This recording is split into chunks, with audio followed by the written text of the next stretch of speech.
Oke, kita mulai nggih. Iya, Nun monggo, sewu, monggo. saya Monggo, Mas coba Wid. untuk ini nge-MC ini. Ya, Bismillahirrahmanirrahim. silakan, silakan. Assalamualaikum warahmatullahi wabarakatuh. Waalaikumsalam. Waalaikumsalam warahmatullahi wabarakatuh. Alhamdulillahirabbil alamin wassalatu wassalamu ala asrofil anbiya'i wal mursalin wa ala alihi wa ashabihi ajmain amma ba'du. Terima kasih Ustadz Zulfan, teman-teman semua dari MS semua ini ya. Yang ranting Sudirman belum Ya. ada nomor, kecuali yang rangkap-rangkap ini. Oh, iya. Alhamdulillah kita ketemu lagi nih di seri yang ketiga. Nah, ini Ya. kita sangat bersyukur sekali dengan apa ya, dari Ustadz Zulfan menginisiasi gitu. Akhirnya kita gayeng bisa Alhamdulillah. terus. Nah, Iya. pada topik malam ini topik yang sebetulnya sangat luar biasa dan nanti mungkin juga sebenarnya insya Allah akan ada sambungannya dari yang topik dari pembicaraan sebelumnya terkait dengan apa kemarin Ustadz Wahyudi ya, Ya, itu masalah akidah pencerahan ya, itu. kalam, ilmu Ya, kalam. iya. Nah,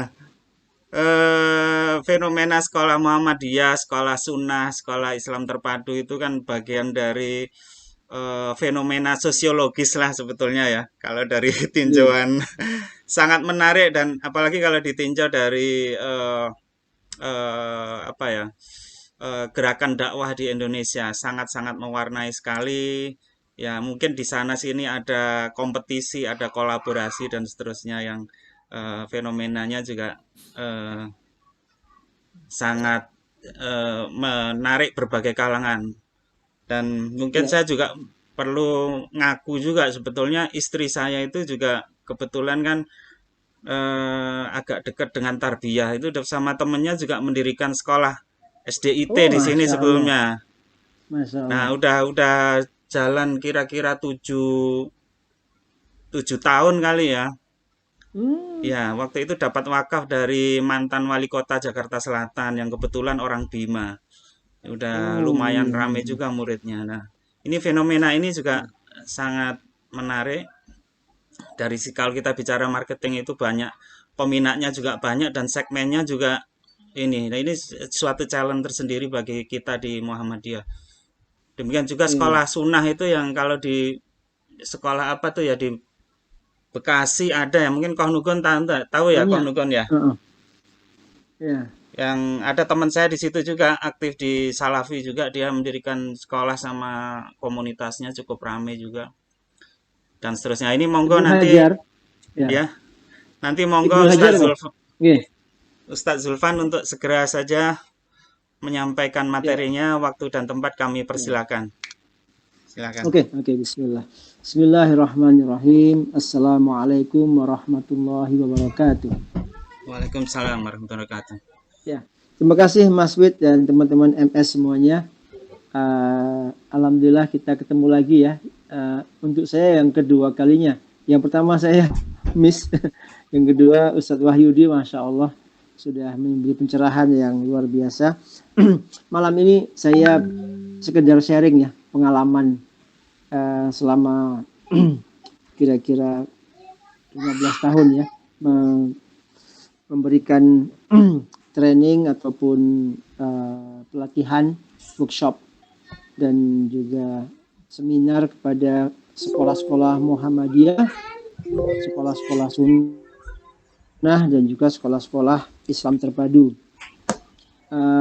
Kebetulan saya sejak 2004 itu bekerja di International Islamic University yang ditugaskan di bagian sekolahnya. Bisa berikan mukadimah dulu. Jadi International Islamic University atau AIUM itu mempunyai sekolah lab school ya, dari preschool sampai pre-university. Jadi ada AIUM Montessori, ada AIUM Cambridge Primary, ada AIUM Cambridge Secondary, dan ada AIUM Cambridge A-levels. Nah, selama di situ sekolah kami menerima ratusan tamu dari Indonesia yang ingin baik menjadi sister school ataupun ingin melawat, ingin belajar dan sebagainya.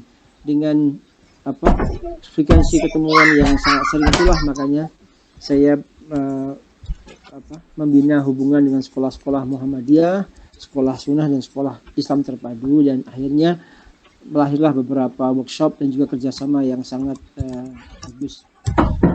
Cuma yang perlu saya tekankan di sini, ini fenomena yang sungguh luar biasa ya di Indonesia, bahwa Indonesia itu melahirkan sekolah selain sekolah Islam modern selain Muhammadiyah itu mungkin ada dua sebab ya yang sangat jelas.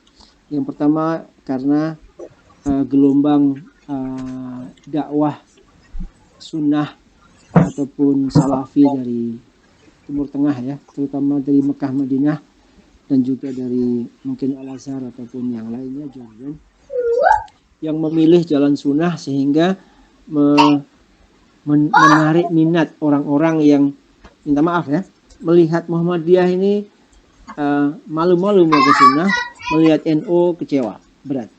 Jadi mereka haus akan akan Islam yang lebih murni bagi mereka ya. Maka tidak heran kemudian kesadaran ini melahirkan ustadz-ustadz asatiz dari alumni Makkah Madinah mungkin ya, ataupun Riyadh, yang kemudian kita tahu lahirlah Roja, kemudian Yufid dan segala macamnya, yang kajiannya itu melahirkan orang-orang yang sempat hijrah dan istiqomah, dan mereka orang-orang kaya ya. Makanya itu kemudian timbul inisiasi untuk membuat sekolah. Jadi alasan yang kedua selain kesadaran agama adalah karena mereka mampu. Jadi menengah ke atas. Ini satu berita gembira secara sosiologis ataupun ekonomis, bahwa umat Islam Indonesia banyak yang sudah mencapai status sosial ekonomi yang menengah ke atas. Dan setelah saya selama 15 tahun itu bergaul dengan kawan-kawan di sekolah sunnah dan sekolah Islam terpadu, saya juga baru tahu bahwa sekolah-sekolah ini ternyata harus belajar banyak dari Muhammadiyah, dari segi manajemen, dari segi membagi kurikulum dan sebagainya. Dan itu terbukti di hampir semua sekolah sunnah dan sekolah Islam terpadu pasti ada guru Muhammadiyah. Yang saya datangilah pokoknya ya, entah berapa, mungkin lebih dari 50 sekolah, semuanya ada alumni guru Muhammadiyah dan Gontor. Ini yang perlu saya tekankan.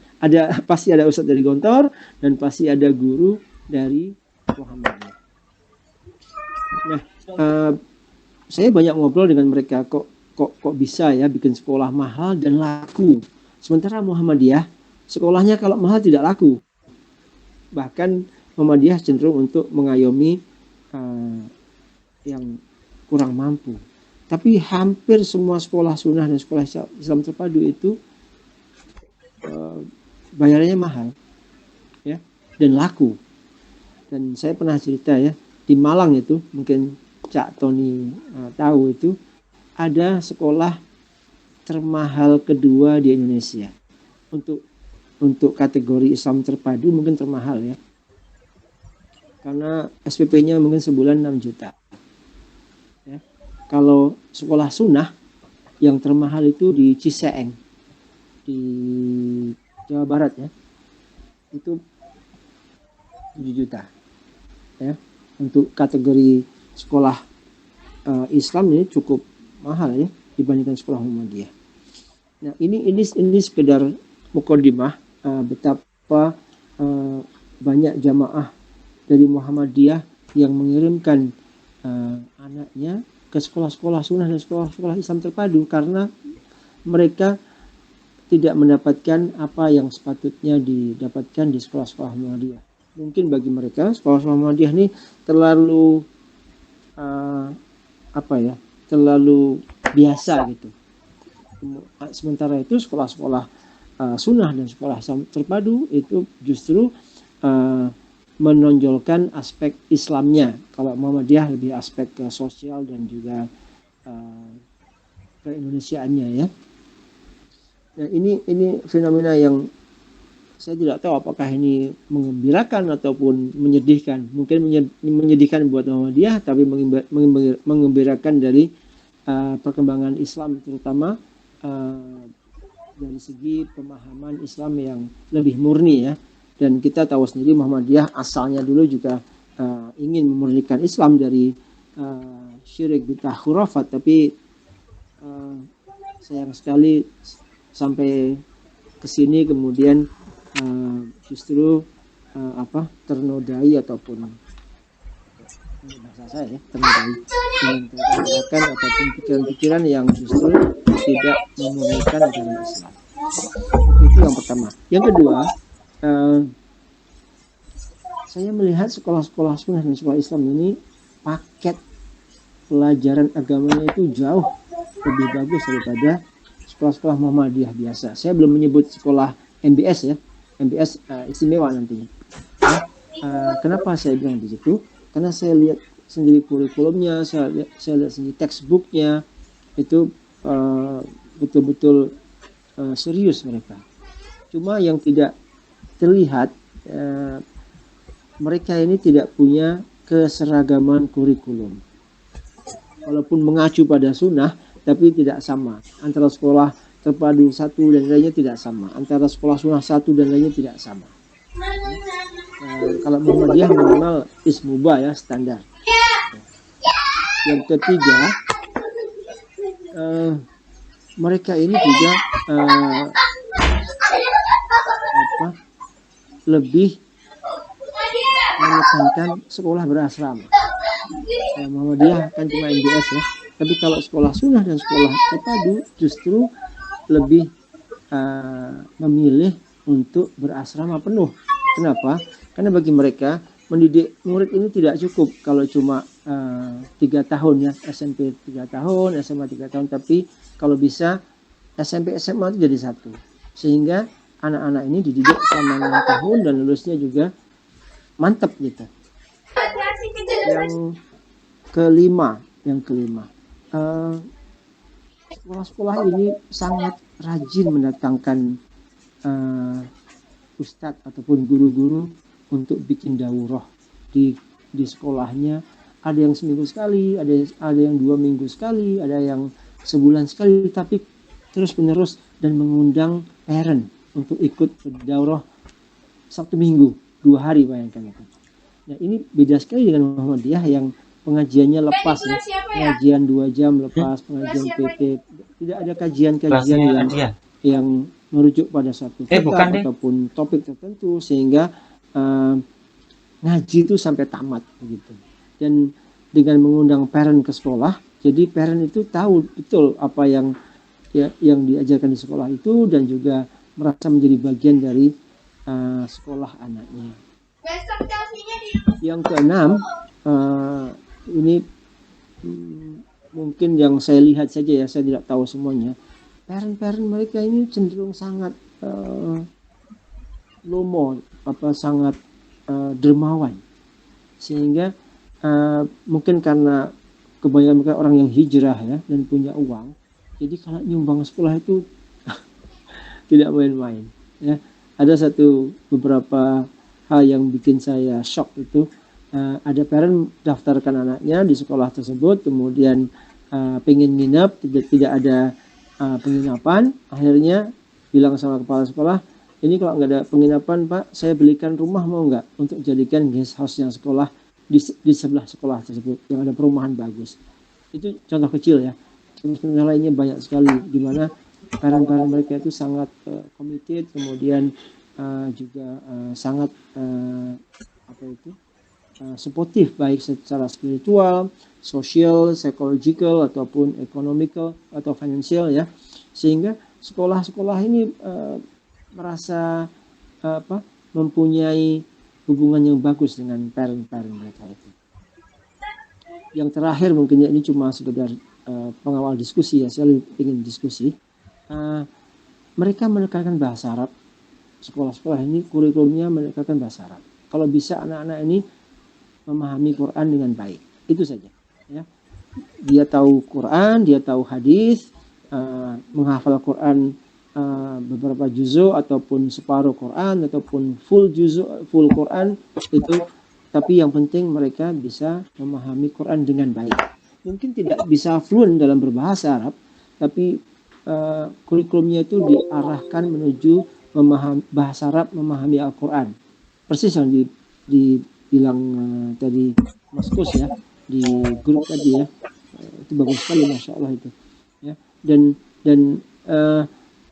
kurikulum di sekolah sunnah terutama ya, itu terpadu.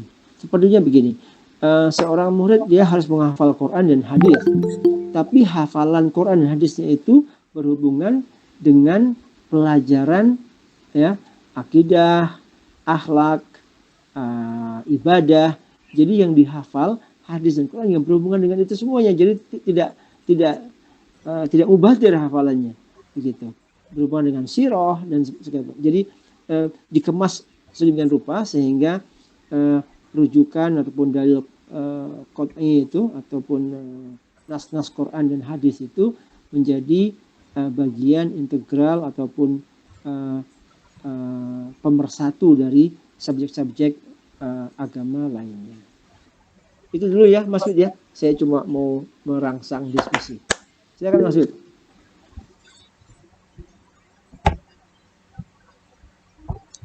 Oke, baik.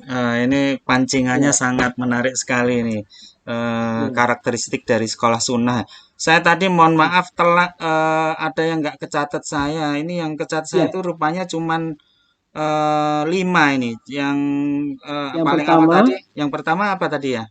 Yang pertama kesadaran Islam sunnah. Oke, yang kesadaran Islam di sunnah. mana iya parent orang-orang teman-teman ini dua dalam satu ya. Jadi datangnya pendakwah dari Timur Tengah, alumni Timur Tengah, kemudian sadar tentang pentingnya itu dan mungkin mereka kecewa dengan Muhammadiyah dan NU, tidak mendapatkan dari Muhammadiyah dan tidak dari NU, maka yang offer yang paling bagus ya dari teman-teman dari pendakwah sunnah itu. Jadi itu kan alamiah ya. Oke. Jadi satu keinginan alamiah, mungkin di Muhammadiyah pengen lebih dari itu tapi tidak didapatkan. Kemudian teman-teman NU pun banyak yang hijrah ke sunnah ya, yang mana mereka pengen bebas dari khurafat, tahlil dan segala macamnya, tapi tidak tahu harus kemana. Pas melihat YouTube ada Roja, ada Yufid ya, jadi terpenuhi hasrat itu. Apalagi yang terakhir saya sebutkan, teman-teman dari sunnah ini rajin menulis buku kecil-kecil Mas ya. Buku saku yang saya sering sebutkan ya. Ini sifat sholat wudhu Nabi, sifat sholat Nabi. Kita kan cuma punya pesan tarjah yang tidak bisa dibaca di mana-mana ya. Kemudian zikir pagi dan petang ya, simpel ya. Zikir sesudah sholat fardu. Ini dari Jogja nih Mas, cuma 30.000. Tipis-tipis buku-buku saku ya.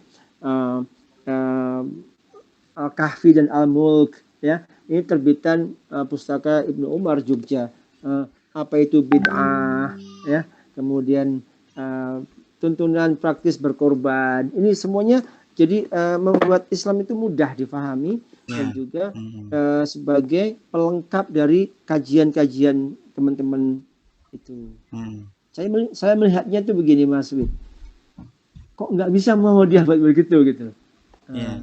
Jadi kita ini lebih ke kalau dibandingkan mereka kita sangat tradisionalis. Gitu aja lah nggak apa-apa, yang penting sekolah ada unsur Islamnya, itu sudah cukup. Sementara mereka enggak, mereka itu maunya lebih dari itu. Oke, monggo. Oke, jadi bukan hanya bicara masalah fondasinya ya, tapi buku-buku sekunder yang mempermudah yang Pemahaman. mendekatkan pemahaman keagamaan dengan jamaahnya itu mereka sangat produktif ya. Iya, Ini iya. mohon maaf ini saya teruskan lagi tadi kan selain itu kan ada ketidakseragaman kurikulum ya. Terus kemudian sekolahnya Textbook. ya Kurikulumnya memberikan oh, pokoknya sama. ya. Cuma mereka punya textbook sendiri-sendiri. Nah, Itu yang saya kritik mereka. cuman Ini gimana? Monggo.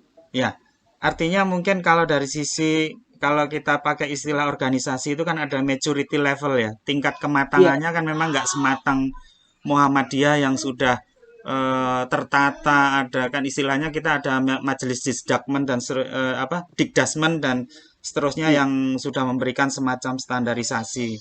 Kalau betul. sekolahnya orang tarbiyah kan SDIT itu kan punya JSIT, Jaringan Sekolah Islam Betul. Ya. Terpadu. Nah, itu mereka udah Kalau kayak gitu. sunnah ASESI, Mas. Ada ya, ASESI, ASESI. Asosiasi Sekolah-sekolah Sunnah Oke. Indonesia.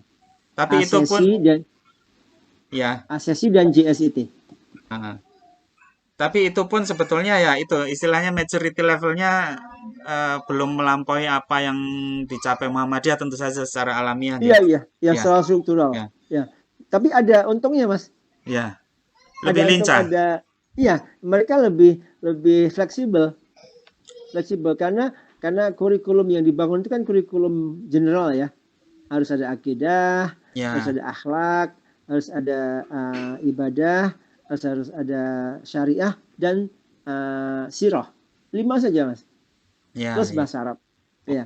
Plus Oke. bahasa Arab, Quran dan hadis. Itu sangat simpel pemahamannya, tapi yang penting mereka merujuk pada semua ya, sumber yang sama, Mas. Ya. Ya. Rujukannya ke Ibnu Taimiyah yang paling banyak dibahas Ibnu Ibnu Taimiyah. Taimiyah. Oke. Ya. Ya, Kalau Muhammadiyah kan lebih ke Rasyid Ridho, ya, Al-Afghani, ya. ya.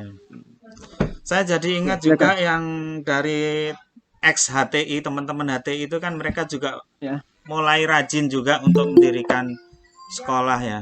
Mereka ya. istilahnya pakai istilah kutab ya sekarang ya, kutab-kutab gitu. Ya, kutab Nah, ya. itu juga satu satu fenomena sendiri. Saya teruskan lagi yang karakteristiknya tadi. Jadi ketidakseragaman kurikulum, terus kemudian sekolahnya kebanyakan dia boarding school kan, berasrama. Yang ini juga Ya. mulai Muhammadiyah mulai ke sini juga kan ya. Ya, dengan MBS tuh. Ya. Terus kemudian mereka rajin mengadakan daurah, mendatangkan ustadz dengan melibatkan orang tua. Jadi gitu. Nah, ini nanti mungkin kalau kayak Mas Zaini mungkin bisa cerita juga ini mengenai kayak sekolah alam dan seterusnya ya, yang di situ ada cukup dominan juga teman-teman Ya. dari tarbiyah. Terus kemudian saya lanjutkan lagi, orang tua tersebut kebanyakan memang dari sangat dermawan dan dari segmen ekonomi katakanlah menengah ke atas gitu ya. Ya. Terus yang selanjutnya menekankan bahasa Arab. Jadi kayak sebelumnya kayak basic skill set yang sangat ditekankan di sekolah-sekolah mereka ya. Dan sirah, Mas. Bahasa Arab Sirah dan ya, sirah. sirah ya. Ya, karena mereka membangun kebanggaan pada sahabat. Oh, oke. Baik Jadi tadi kan jadi membangun mengenal Rasulullah sangat dekat dan para sahabat terutama al-asharah al-mubasyarah. 10 oh ya. sahabat yang di zaman surga dan 4 khalifah. Jadi dibangunnya itu betul-betul sangat mereka jelas kenal siapa Tolha, Zubair itu kenal betul-betul. Kalau kita kan nggak kenal di dia. Malah nggak pernah dengar sama sekali namanya. Ya itu. Ya sampai kalau di YouTube itu kan Ustadz siapa itu Khalid Basalamah ya, dia kan ada satu seri Betul. sendiri mengenai kisah-kisah sahabat. Walaupun Ya, saya sampai kebetulan saya 60 ngelihat gitu ya. ya, dia walaupun dia Hmm. baca gitu kan itu kayaknya brandingnya cukup lumayan baik juga. Ya. Ya. Baik Dan ini mungkin jangan salah Mas Wid ya. Justru Ustadz Salafi ini kalau ngajar di sekolah sunnah baca buku, Mas. baca buku Tekstual. ya dia ya. Oh. Iya, karena maunya murid dan parent itu melihat bukunya gitu loh. Bukan domblong gitu loh. Lihat Iya, buku iya, iya. ya. Dan jadi bagi mereka tidak masalah baca buku itu. Malah justru ini kayak sorogan gitu loh. Iya. Jadi kayak Ya. semacam mempromosikan sanad gitu ya, mungkin ya, semacam Iya, bisa juga enggak ya? jadi pernah baca buku bersama, dibaca satu-satu mas, Rujukannya apa gitu ya? page by page ya, page by page dibaca, betul-betul Iya, dibaca. iya. Contoh ya, contoh membaca kitab Rohik Al-Maktum, Sirah Nabi itu dibaca mas, 2 hari, hatam, Sabtu Sampai Minggu, hatam. hatam. Hmm. Jadi programnya itu menghatamkan kitab, kayak Umdatul Ahkam ya, hadis tipis itu 2 hari juga selesai mas. Hmm. Dari Itu duha itu di sampai level maghrib. SMP atau SMA ya? SMP SMA kan pesantren, dia kan Oh, nyantri tuh. Iya iya. iya. Cuma dibagi 2 ya. Kalau yang SMP mungkin sehari, SMA 2 hari. Baik, Nah, ya. mungkin ada tanggapan dari teman-teman ini. Selamat datang juga Sugeng Rawu ini Ustadz Wahyudi, Ustadz Rois Ya. Fatoni juga. Monggo ini kalau ada tanggapan dari teman-teman, silakan. Mas Wid, Ya. saya Mas Gus. ini dulu Oh ya. ya, gimana Mas Gus? Jadi ini mungkin dari pandangan saya pribadi ya, mungkin nggak tahu benar atau salah, tapi minimal apa yang pernah saya alami gitu. Jadi kalau kita boleh ini ya, melihat agak jauh ke belakang, minimal pada era-era saya sekolah itu, orang-orang tua kita, saya berbicara keluarga Muhammadiyah yang bukan dari kiai ya. Saya nggak tahu kalau yang istilahnya anak-anaknya kiai Muhammadiyah seperti apa, saya nggak tahu. Hanya berbicara di warga Muhammadiyah yang di masyarakat umum. Itu kecenderungannya itu dulu yang itu kepengennya itu sekolah umum, tapi Islamnya juga dapat gitu. Saya nggak tahu ininya tuh. Kalau dalam saya kan semacam mereka itu pengennya itu sekolah umum, tapi Islamnya juga dapat gitu. Ya, Nah, ya Mas. kemudian tentu saja kondisi sosial politik zaman dulu dengan zaman sekarang kan pasti lain. Nah, dulu pada tahun-tahun 80-an ya, dengan situasi politik Pak Harto yang istilahnya itu lumayan stabil, yang menonjol itu dulu adalah ini Pak Habibie pada waktu itu, ITB ya, dengan Salman. Sehingga saya ingat benar itu ada satu Ustadz Muhammadiyah waktu saya kecil itu, anaknya itu kuliah di ITB waktu itu, dan beliau pernah menceritakan ke jamaah bahwa dia merasa istilahnya itu kalau bahasa Jawa itu marem ya, anaknya berkuliah di sana, karena pada waktu itu dia bilang di Salman itu ngajinya dapat, terus kemudian dikaji juga ya, kalau tentunya ITB ya kajiannya kayak Gus Pur itulah gitu. Itu. Nah, saya nggak tahu itu, seingat saya waktu itu pandangan-pandangan seperti itu banyak memengaruhi orang-orang tua Muhammadiyah gitu. Nah, kemudian ketika sekarang mulai bergeser ya, sejak dari Pak Habibie, kemudian industri strategis menghilang, orang yang menonjol sekarang kemudian adalah sosial politik. Nah, itu sehingga itu bahkan ada seorang teman itu sekarang jurusan teknik di ITB itu mulai menurun peminatnya sekarang katanya. Nah, itu. Jadi yang jangan itu sebetulnya dulu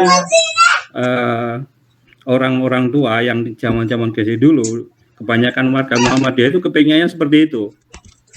Jadi sekolah umum tapi Islamnya juga dapat. Sebentar ya. Nah, memang kemudian kriteria Islamnya dapat tuh seberapa. Nah itu yang apa istilahnya itu yang bias. Apakah cukup bisa ngaji aja? Apakah kemudian bisa katakanlah kalau seperti Mas Zaini itu belajar apa jurumiyah ya, bahasa Arab dasar, apakah sampai kemudian bisa minimal membaca kitab atau apa? Nah itu dulu itu bias sepanjang yang saya lihat. Jadi pengennya itu sekolah umum tapi agamanya dapat, tapi kriteria standarnya dapat agamanya seperti apa, itu bias. Nah kemudian kalau di zaman sekarang itu memang tentunya kan para orang tua sekarang yang tadi bilang Kang Zulfan itu banyak yang hijrah gitu ya ke Salafi, ke Sunnah itu memang benar itu beberapa itu adalah orang-orang berduit. Nah, saya itu kadang melihat begini, barangkali kalau pandangan saya salah tolong dikoreksi. Itu gini, di Muhammadiyah itu dulu itu semboyannya itu pokoknya amal gitu. Jadi sehingga ketika orang-orang itu tertarik dengan Islam, dia itu kalau mau ke Muhammadiyah itu seolah-olah itu kayak legan golek momongan gitu. Mungkin Mas Zulfan yang orang Jawa tahu ya. Jadi di Muhammadiyah saya ingat dulu waktu di Milis MS itu saya agak kesel loh, karena dulu mailing list itu kan tujuannya kita kan menjaring banyak orang ya. Tapi ada satu, saya nggak sudah sebut orangnya, itu sukanya itu ngomong sing usul mikul, sing ngomong kudu konsekuen. Nah ini kalau untuk orang-orang yang sedang tertarik dengan Islam itu sesuatu yang tidak menarik ya. Nah saya pribadi aja ini Kang Rizwan ya, itu ketika saya itu di Muhammadiyah itu terus terang sebelum ada Ustadz Adi Hidayat itu saya itu berat sekali kalau membaca surat Al-Ma'un itu, terus terang. Karena saya merasa saya itu nggak bisa apa-apa, saya itu istilahnya itu amal sosialnya itu nggak ada, sedikit sekali gitu. Sedangkan di Muhammadiyah itu sangat ditekankan seperti itu. Terus terang, bulan itu saya dulu sampai nggak pernah saya baca itu surat pendek itu, karena merasa berat gitu. Nah kemudian ada Ustadz Hidayat yang menerangkan bahwa amal itu banyak, istilahnya Anda bisa milih. Kalau misalnya Anda baru kuat puasa sunnah, ya udah itu rutinkan. Kemudian sholat malam udah rutinkan gitu loh. Dan artinya dakwah Udadiyat itu saya lihat itu beda sekali dengan Muhammadiyah ya, yang menekankan seperti itu. Jadi kalau kamu masuk itu ya pokoknya amal, karena Muhammadiyah kan keunggulannya kan di amal sosial itu. Tapi justru untuk kebanyakan orang awam itu justru tidak menarik itu. Sedangkan yang sunnah itu kan dia kan menekankan ibadah-ibadah individual ya. Ya kan? Istilahnya yang sunnah, yang istilahnya kan yang kehidupan sehari-hari Rasulullah seperti apa, ini seperti apa gitu. Jadi istilahnya orang-orang itu nyaman gitu loh. Bahwa saya berislam untuk diri saya sendiri itu cukup. Nah, tentunya kemudian itu yang mendorong juga mereka kemudian anak-anaknya pengen diarahkan seperti itu. Nah, nah sekarang yang ini mungkin saya nggak tahu apakah pernah ada yang melakukan semacam survei gitu ya di lingkungan Muhammadiyah mengenai pandangan para orang tua, mungkin yang generasi kita sekarang inilah, apakah yang mayoritas warga Muhammadiyah itu masih seperti dulu, pengen jadi istilahnya itu pengen sekolah umum tapi Islamnya juga dapat gitu, atau kemudian sekarang lebih banyak yang udah bergeser, pengennya ke arah kajian Islam yang lebih mendalam, sehingga kemudian mereka memilih sekolah Islam terpadu atau bahkan sekolah sunnah gitu, yang dianggap lebih memberikan bekal keislaman yang lebih kuat gitu. Nah, kalau Muhammadiyah kan memang ini udah gede. Kalau Muhammadiyah itu kan dulu kan kalau yang pengen mendalami agama ya ke mualimin misalnya, yang pengen sekolah umum ya di sekolah Muhammadiyah negeri. Nah, itu mungkin Mas Zulfan mungkin bisa apakah Terima kasih Mas Gus. bisa sekecil apakah harapan orang tua Muhammadiyah itu sebenarnya sekarang kemana gitu. Dari situ nanti kan bisa arahnya gitu. Itu aja. Ya. Saya tanggapi sedikit Mas Gus nggih. Ya, betul memang sejarahnya keadaan itu kan pengen bikin sekolah yang tidak seperti orang Belanda. Ya. Sekolah yang ada agamanya, tapi tetap acuannya koyo Belanda gitu loh. Makanya sekolah Muhammadiyah itu sekolah umum yang ada agamanya.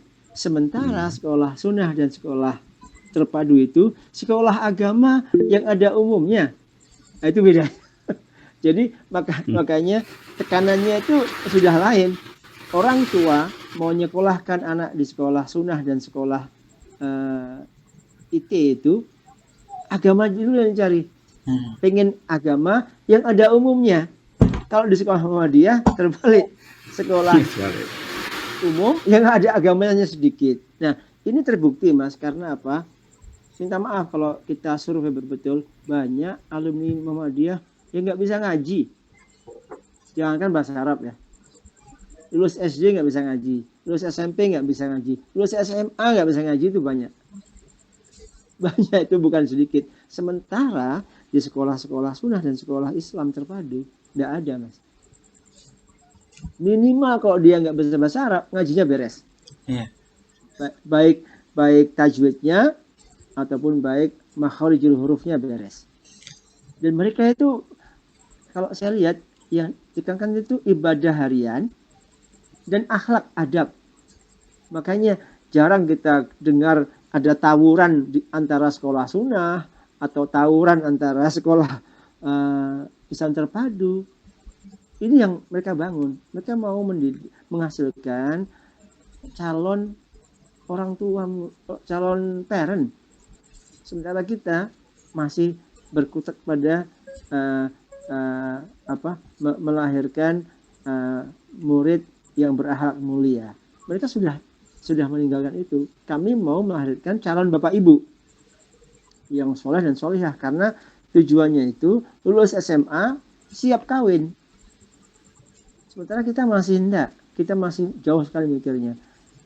Gimana kita tidak kewalahan memastikan bahwa alumni SD kita bisa ngaji, memastikan alumni SMP kita bisa ngaji, memastikan alumni SMA itu pun belum bisa. Karena tadi itu masih bukan hanya parent, guru-guru Muhammadiyah sendiri pikirannya masih ini sekolah umum yang ada agamanya. Sementara sekolah-sekolah sunnah dan sekolah-sekolah Islam terpadu sekolah agama yang ada umumnya. Itu ya, Mas, mungkin saya menjawabnya seperti itu. Oh, Mas Wid? Ya.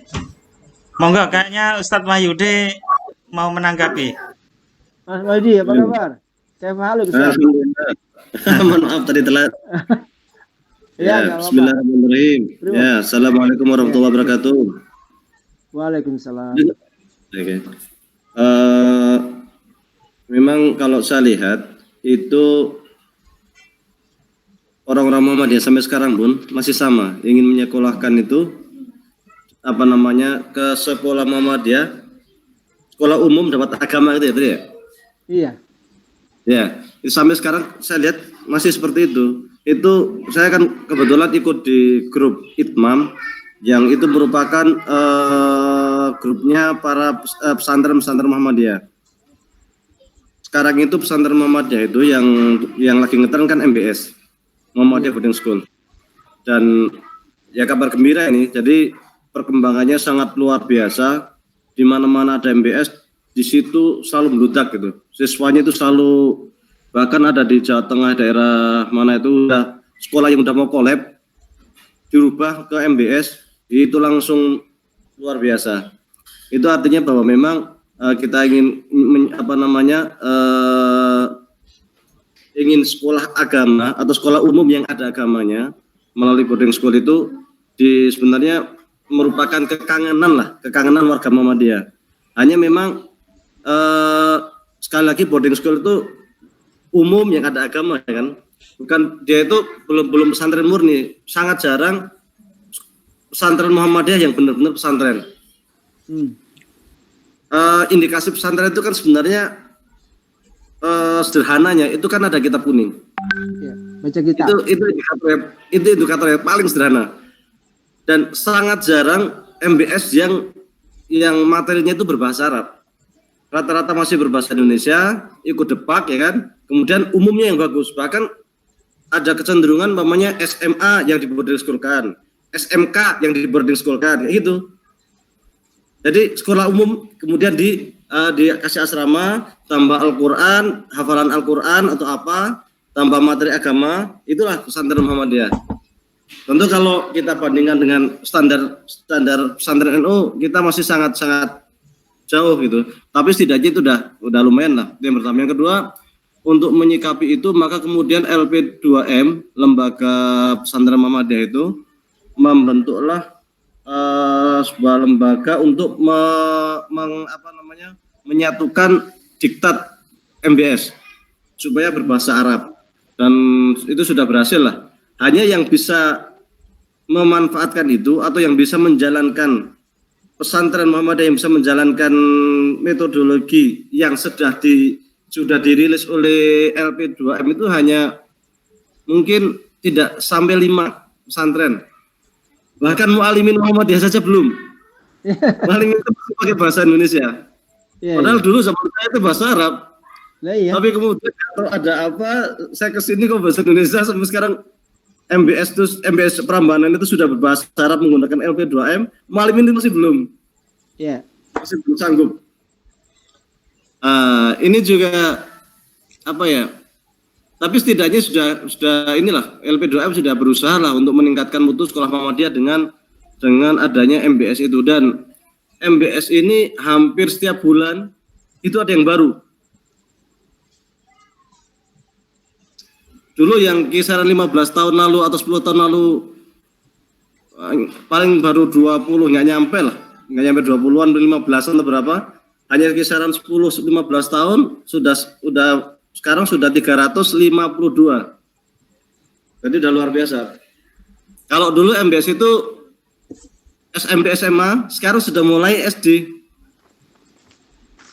MI tapi boarding school sudah mulai. Lah, paling ini MBS inilah yang mungkin bisa istilahnya itu alternatif Muhammadiyah, ya kan, alternatif Muhammadiyah untuk dalam tanda kutip lah menyaingi SDIT atau PUTAB dan sebagainya itu.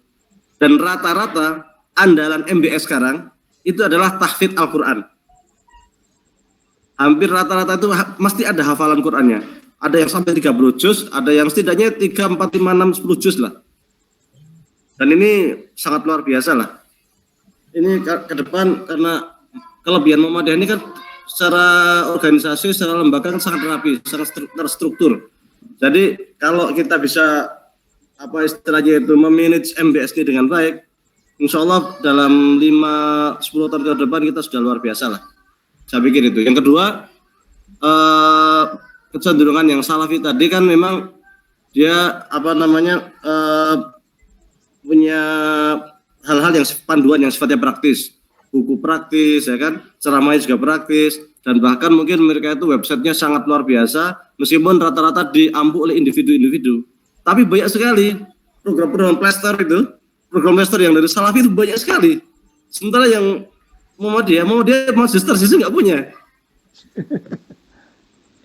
Saya itu sudah beberapa kali ngomong ke magister itu supaya membuat program plaster itu, dan kemarin rekan saya katanya buat, tapi nggak tahu kok sampai sekarang juga nggak ada perkembangannya, karena program plaster ini sangat sangat penting sekali. Pengalaman saya pribadi yang ngasuh tanya jawab agama hanya mungkin baru setengah tahun lah ya, setengah tahun atau 7 bulanan itu. Setiap hari yang namanya pertanyaan itu selalu muncul. Itu 10 pertanyaan, 8 pertanyaan selalu ada itu. Saya membayangkan Mas Arsi kalau andai kata membuka program Playstore itu, tanya jawab agama atau apalah, tausiah atau untuk tafsir atau apa yang tentu yang sangat variasi lah. Itu akan sangat luar biasa itu. Itu yang kedua. Yang ketiga, terkait dengan ceramah-ceramah yang sekarang kan untuk ngaji itu kalau dulu kan harus ke masjid ya kan. Kalau sekarang itu kan orang ngajinya ke YouTube. Nah, Ustadz Muhammad itu masih sangat jarang itu memasuki ranah YouTube itu. Kita itu sangat tertolong oleh Ustadz Hidayat. Kalau tidak ada Ustadz Hidayat, kita benar-benar kering sekali. Iya. Ini antum lah nanti yang aktif, Ustadz Wahyudi. Memang belakang ada beberapa lah Ustadz Muhammad yang sudah mau mulai itu. Kayak Ustadz Zaini Munir itu guru saya itu sudah beberapa halakoh lah, ya alhamdulillah lah. Tapi sangat penting sebenarnya kita untuk menguasai website itu, YouTube, program Playstore, website itu yang di Muhammadiyah kan kebanyakan kan memang banyak, hampir setiap PDF itu punya website. Cuman rata-rata itu isinya berita ke-Muhammadiyahan gitu. Berita organisasi ya. Iya, yang masalah agama itu dikit sekali. Iya, padahal kalau kita serius, ya, saya kan juga alhamdulillah ngurus website pribadi juga, almuflihun.com itu pengunjungnya sudah hampir 2 juta. Sudah 1.800.000-an lah. Padahal tuh pribadi itu, andai kata Muhammadiyah yang secara kelembagaan itu konsen di sana, itu akan sangat banyak sekali ininya, manfaatnya, pengunjungnya itu. Tapi website Muhammadiyah kebanyakan isinya berita Muhammadiyah. Adapun yang kayak Insan Jandekia, yang teman-teman UAD yang ya baru kisaran belum setahun lah, itu aja lumayan sekali pengunjungnya itu. Yang mereka kan konsen di kajian keislaman tuh, itu pengunjungnya lumayan itu. Kemudian Ibtimas ya yang juga baru setahun, itu juga pengunjungnya lumayan itu. Artinya jamaah Muhammadiyah itu sebenarnya sangat rindu untuk adanya website Muhammadiyah, kajian keislaman, buku-buku panduan praktis keislaman, kajian Playstore, YouTube, itu sebenarnya jamaah itu rindu sekali. Tapi di sana kita masih kurang lah. Kemudian yang terakhir barangkali yang pengajian ranting. Pengajian ranting itu kan penting sebenarnya. Pengajian ranting kita atau pengajian Muhammadiyah itu jarang yang ngaji kitab. Kalau tadi kan Salafi atau NU itu kan surugan tuh. Satu kitab ini selesai, itu Salafi kan sama juga kayak gitu. Kalau di Muhammadiyah itu ngajinya itu politik. Kebanyakan gitu. Ngaji lepas lah, ngaji lepas. Iya. Dari ngaji politik, mesti diskusi bareng ya kan, ngaji diskusi bareng. Padahal jamaah itu kan macam-macam. Ada jamaah yang dia itu benar-benar istilahnya itu nol lah, agamanya itu minim sekali lah. Ada yang pintar. Kalau kita lepas gitu kan seakan-akan kita menyetarakan antara guru dengan siswa, antara guru dan santri itu. Dianggap mereka itu punya kemampuan sama, kemudian diskusi bersama. Itu saya pikir enggak kurang kondusif lah. Pengalaman kita di sini di Al-Azhar itu. Di Al-Azhar itu kalau untuk S1 itu S1 loh, padahal S1 itu kita belum dilepas. S1 itu kita masih dicekokin ilmu aja. Pokoknya kita dapat sebanyak-banyaknya gitu. Nah, baru nanti mulai dibuka itu S2. S2 itu dialog apa macam ini itu diskusi lah. Itu tuh baru ada di S2. Kalau S1 itu siswa yang nanya, bukan diskusi, bukan itu. Kalau mesti S1 berani debat dokter ya bisa istilahnya itu dianggap gimana gitu. Karena secara keilmuan belum apa-apa gitu. Itu di Al-Azhar ya. Jadi sistemnya itu doktrinal. Kalau satu itu pokoknya dapat ilmu sebanyak mungkin. Nah kita di Muhammadiyah itu kita ngaji, kadang jamaah dianggap punya kemampuan sama, kita langsung diskusi flurkan, ayo siapa yang punya masukan. Jadi enggak istilahnya itu yang, dan pengajian ranting sendiri di Muhammadiyah banyak yang mati. Di Temanggung aja yang ada kajian ranting juga nggak banyak. Kalau ada paling buka HPT dan HPT NC itu kalau tanpa buku pendukung lainnya, tanpa syarahnya itu juga sebenarnya sangat kering. Karena HPT itu cuma to the point aja, dia sebenarnya cuma matan. HPT itu sesungguhnya butuh syarah. Tanpa disyarah itu akan sulit untuk menerangkan apa yang ada di dalam HPT. Barangkali itu aja. Ya, syukron Ustaz. Syukron. Saya tanggapi 1-2 saja ya. Tadi saya mau sampai ke MBS Ustaz, tapi belum sampai ke situ. Jadi bukti bahwa Jamaah Muhammadiyah itu ingin ataupun haus keilmuan Islam lebih dari yang biasanya, itu terbukti dengan larisnya MBS Ustaz. Ya. Tetapi di sisi lain, Jamaah Muhammadiyah yang menganggap MBS belum bisa memenuhi hasrat kehausan ilmu agama mereka lari ke sunnah dan ke IT Ustaz. Itu masalahnya. Jadi MBS belum bisa menjawab kehausan akan ilmu sunnah. Sementara mereka ini sudah rajin nonton YouTube ya, Roja, kemudian Yufid ya, dan ustaz-ustaz favorit mereka tergerak untuk hijrah. Nah, perlu Ustaz ketahui, sekolah-sekolah sunnah dan sekolah IT ini lahir atas usul jamaah, bukan pimpinan. Itu yang bagusnya. Jadi umpamanya jamaah Ustadz A gitu ya. Ustadz, gimana kalau kita bikin sekolah Ustadz? Supaya anak kami juga belajar seperti ini. Itu asalnya. Sementara kalau kita kan dari pusat, wilayah, daerah, ranting, struktural. Mereka enggak. Ini salah satu kelebihan mengapa mereka tidak punya pimpinan struktural. Jadi mudah melahirkan sekolah yang fokus, bagus gitu. Tanpa campur tangan pusat, wilayah, cukup didirikan oleh para jamaah yang betul-betul committed untuk mendirikan sekolah ya.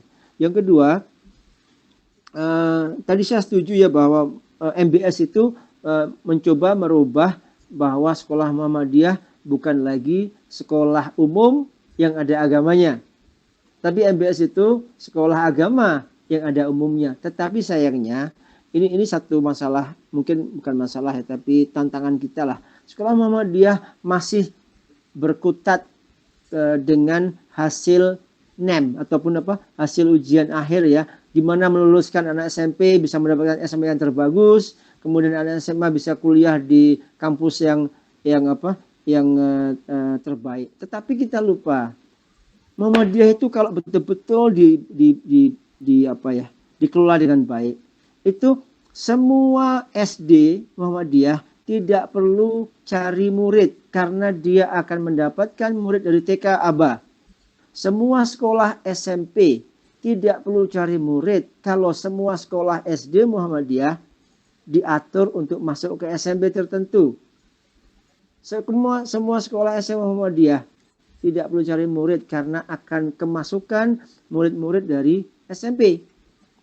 Masalahnya sekarang, guru-guru Muhammadiyah sendiri di sekolah tersebut tidak mempromosikan untuk masuk ke sekolah berikutnya. Malah orientasinya, yuk ke sekolah negeri. Ini loh, kami bangga SMP Muhammadiyah ini lulusannya bisa ke negeri. Sekolah SD ini lulusannya bisa ke negeri, ke SMP negeri. Lulusan SMP berhasil ke SMA negeri. Jadi siapa yang masuk Muhammadiyah? Habis kader kita yang sudah dibina 6 tahun SD tidak masuk SMP Muhammadiyah, yang dibina 3 tahun SMP tidak masuk SMA Muhammadiyah, yang di SMA Muhammadiyah selama 3 tahun tidak masuk di sekolah kampus favorit Muhammadiyah. Jadi kita selamanya tidak akan bisa mendapatkan kader yang betul-betul Muhammadiyah. Jadinya apa? Karena orientasi kita justru sekolah secara umum di Indonesia, sekolah Muhammadiyah, kebanggaan itu kalau anak didik kita bisa lulus dari sekolah kita dan masuk negeri yang terbaik. Itu masalah besar. Ya. Nah, tadi untuk menjawab Ustadz Wahyudi bahwa MBS itu mulai menata dirinya untuk menjadi pesantren, itu kalau bisa digarap Ustadz ya, 350 MBS di seluruh Indonesia itu, kalau antum bisa ngomong dengan tarjih dan tablek dan betul-betul ada mini sekolah tarjih di semua MBS, itu sangat bagus sekali.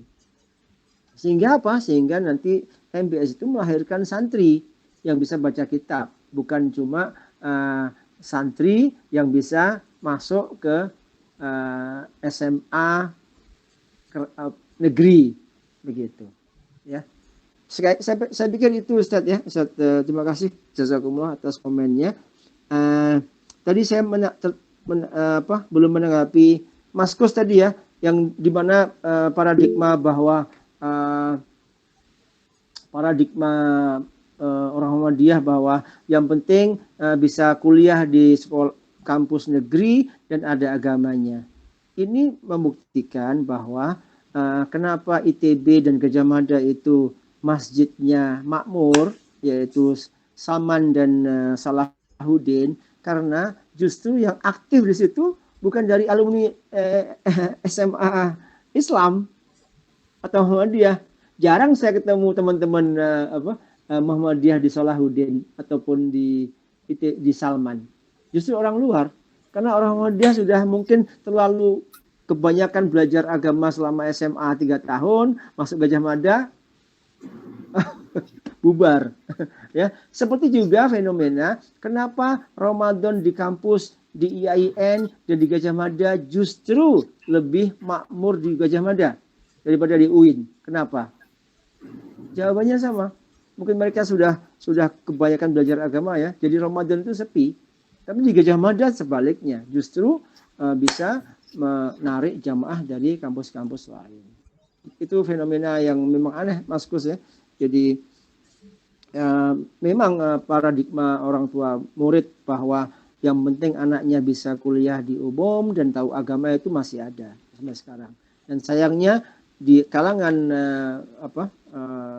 sebagian orang Muhammadiyah pun masih sama. Yang penting aku masukkan anak ke Muhammadiyah tahu agama. Tapi tahu agama itu seberapa, sementara sekolah-sekolah sunnah dan sekolah-sekolah IT itu sangat jelas yang harus dikuasai semua anak murid itu apa? Ngaji, ya, paham Quran, paham hadis, bisa sholat, bisa toharoh, ya, puasanya bagus, paham manasik haji dan umroh, itu sangat basic gitu loh, ya. Tahu cara menyembelih akikah, menyembelih kurban, membagi zakat, ya. Alhamdulillah kalau belajar faraid, ini semuanya skill yang harus dikuasai di sekolah-sekolah sunnah dan sekolah-sekolah IT yang di Muhammadiyah mungkin belum ada. Itu Mas Wid ya, tambahan saya. Mungkin ada yang komen lain. Ya, matur nuwun. Mungkin perlu saya tekankan juga bahwa sekolah Muhammadiyah itu nggak tahu udah berapa ribu ya. Itu kan mereka kan juga walaupun sudah ada majelis Dikdasmen dan seterusnya yang memberikan standar kurikulum dan lain-lain, mereka kan juga nggak homogen juga kan. Maksudnya nggak ada yang di bawah Depak, ada yang negeri, ada yang akhirnya sekarang ada format yang disebut MBS sekarang ini. Artinya dari desain sekolah itu sendiri dan dibandingkan terhadap segmen-segmen masyarakat yang nanti membutuhkan pendidikan itu juga perlu kita urai lebih lanjut. Karena kalau tadi disampaikan bahwa di satu sisi sebagai sebuah jamiyah ya, organisasi massa yang membutuhkan kader ulama dan seterusnya, maka ini menjawab tadi yang Ustadz Wahyudi juga. Artinya gampangannya iya semua sekolah Muhammadiyah itu akan didesain sebagai MBS atau sebagai alamu alimin dan seterusnya.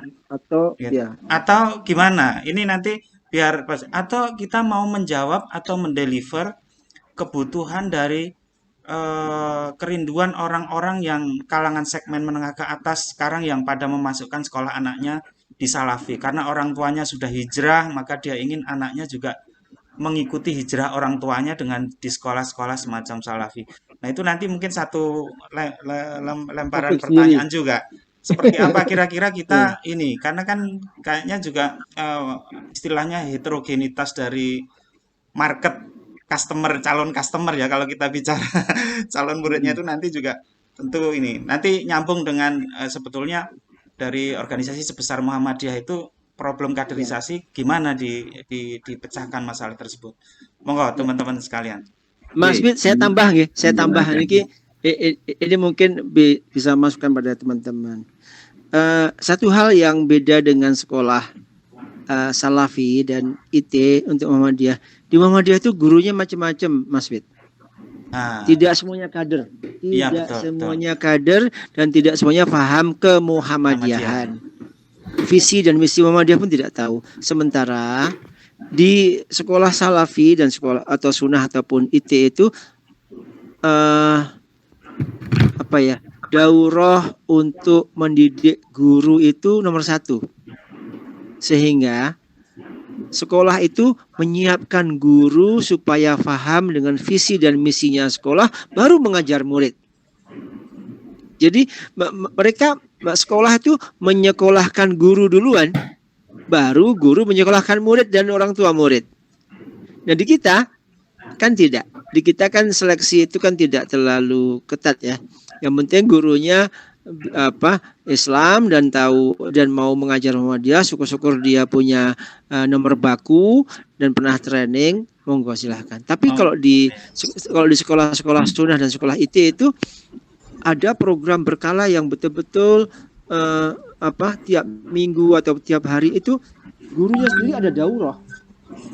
Jadi guru itu nambah ilmu di sekolahnya itu karena full boarding school ya, atau full day school. Jadi ada daurah tiap Jumat ataupun tiap Sabtu ataupun tiap Minggu yang tujuannya itu memberikan visi yang betul tentang apa sih tujuan sekolah ini sebenarnya, yaitu menghasilkan calon orang tua yang soleh dan solehah, sehingga menghasilkan murid yang soleh dan soleh, anak yang soleh dan solehah. Itu saja, sangat simpel. Nah, kita ini mungkin terlalu besar ya, masih terlalu banyak sekolahnya sehingga di segmen tidak terpikir itu bahwa ternyata mensterilkan guru supaya guru Muhammadiyah itu dalam pengajarannya semuanya baik biologi, ekonomi itu ada nuansa Islam, belum ada. Di Muhammadiyah itu yang tahu agama ya yang ngajar Ismubah. Ya, yang lainnya saya nggak perlu tahu, itu saja. Tapi kalau di sekolah-sekolah sunnah dan sekolah IT itu yang ngajar biologi juga dia tahu Quran, dia tahu hadis, ya, dia baca kitab dengan ustadznya di situ. Itu yang beda jauh sekali. Karena apa? Sekolah menyekolahkan guru. Itu yang paling penting. Menambahkan Mas Wid. Ya, silakan. Mas Rois. Assalamualaikum warahmatullahi wabarakatuh. Maaf terlambat lagi. Tapi insya Allah sudah fine tuning ya, sudah fine tuning lah. Gini, saya itu mirip dengan yang disampaikan Mas Gus tadi. Jadi bapak saya itu termasuk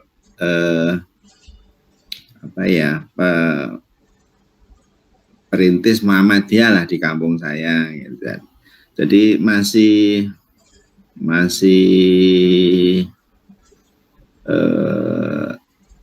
begini, Muhammadiyah itu kalau mau mendirikan pimpinan cabang atau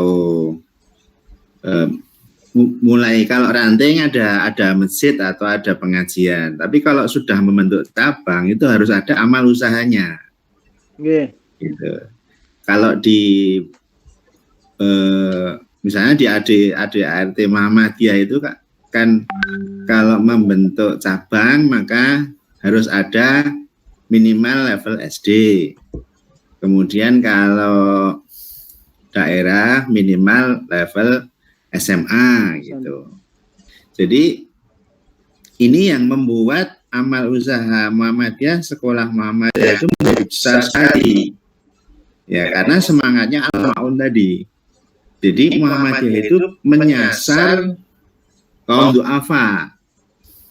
Jadi saya masih ingat dulu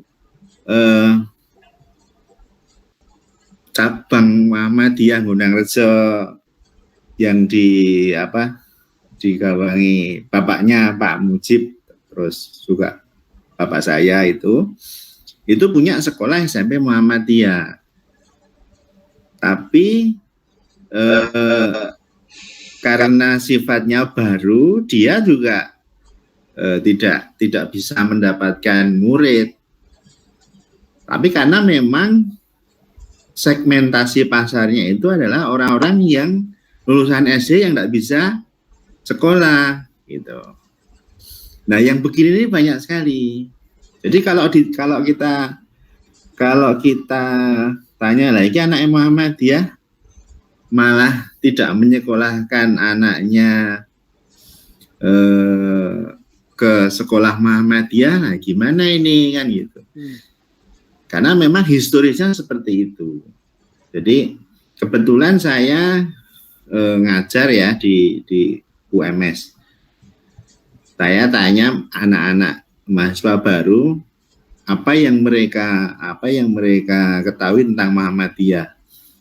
Ya mereka mengenal Muhammadiyah secara umum, secara nasional. Muhammadiyah itu kan muncul kalau mau hari raya, bedani dewe itu. Jadi Muhammadiyah itu identiknya adalah Idul Fitri ini beda gitu kan, seperti itu.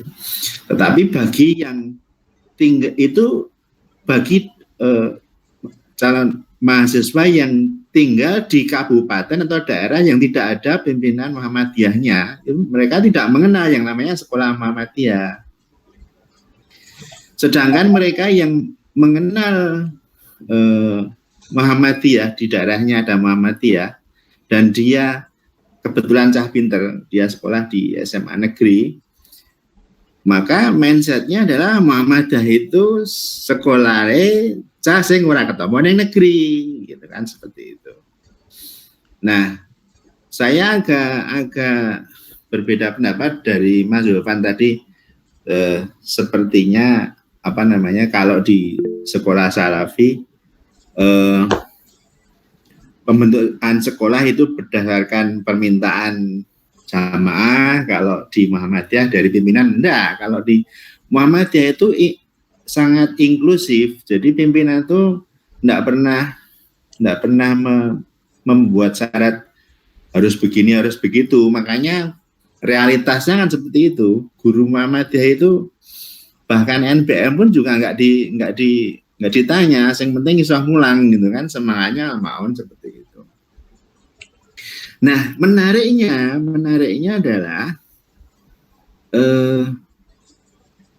terjadi kemudian perubahan segmentasi ini. Jadi Muhammadiyah mulai merambah kepada segmen menengah ke atas tadi, meskipun agak terlambat. Ya, jadi pengalaman saya di Solo gitu ya. Jadi sekolah Muhammadiyah itu yang segmen menengah ke atas paling tinggi itu hanya di level SD. Jadi SD Muhammadiyah 1 di Kauman Solo itu memang sekolahnya anaknya orang kaya Muhammadiyah. Yang masuk di situ itu 1 pasti kaya, 2 fanatik Muhammadiyah. Tapi di level SMP itu enggak ada. Pasti semuanya itu adalah segmennya adalah yang tidak terima negeri, masuknya ke Muhammadiyah. Tapi ini sebuah jasa yang luar biasa daripada mereka tidak sekolah, gitu.